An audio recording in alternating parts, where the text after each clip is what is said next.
Modern downhill bikes have fully adjustable suspension systems, high speed compression, low speed compression, rebound damping, all designed to control how the bike reacts to impacts at speed, rivaling even the finest, highest end motorsport suspension, and somehow all of that fits into a system that weighs under 7 pounds and can handle World Cup level riding. So I started wondering, what happens if you shrink this idea down? Most finger bikes don't actually have any damping. They've got a spring, maybe a linkage, but there's no damping, no control, nothing to actually dissipate the energy. Alright, so the goal isn't just to create something that moves, it also needs to control impacts and dissipate the energy from those impacts. This means this whole thing comes down to one problem. How do I get real damping at this scale? I went through a bunch of different versions to try and get this working. Magnets, friction, foam, and negative springs.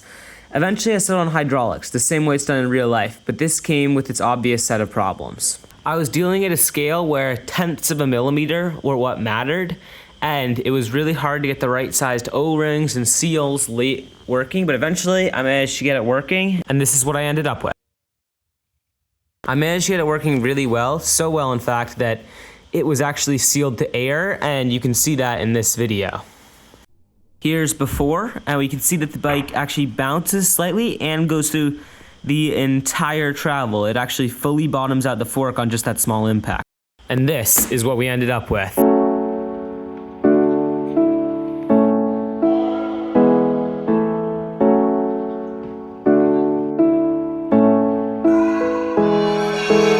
So if we look at a drop test of this fork, we can see that on pretty much the same impact, it goes through travel much less because of that damping on the compression side, and then also doesn't bounce at all due to the rebound damping. It performs much better on just a simple drop test than that old fork. So I created this suspension tester just to be able to see what the suspension differences will behave with a scale weight rider that's in the right position on them.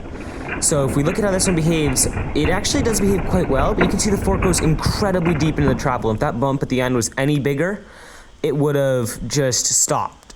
This original design depends much more on suspension travel than on being able to retain its geometry and not blow through travel too fast. So with the new fork, it definitely is kind of like a hit or miss. This frame that the new fork's on has very little rear wheel travel, so it definitely bounces more because of that. But if we compare like the way it goes through the bumps, this new fork is way less deep in the travel. It doesn't not move, it's just less deep. On that last bump, you can see it kind of gets hung up. And I expect that was kind of just because it was stiffening up and getting pulled over. I don't think it really has the same geometry as the other bike. So if we look at that one even slower, if we watch this again, we'll be able to see how the fork reacts on these smaller bumps. So as it goes forward, this is really slow. We're gonna see it definitely still engages on these. It's just not going as deep in the travel as the downhill bike does.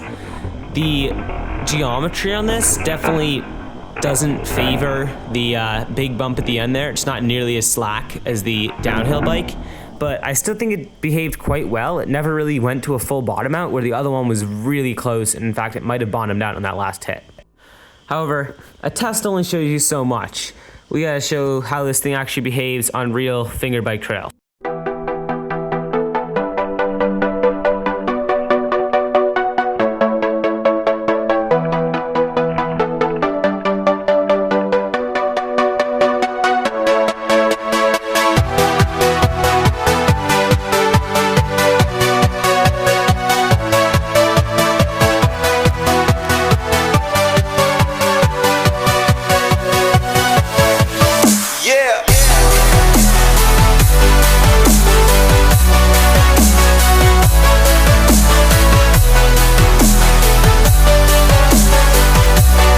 This definitely has promise. It has definitely some attributes that work much better than the coil sprung forks, but definitely has some that don't work as well.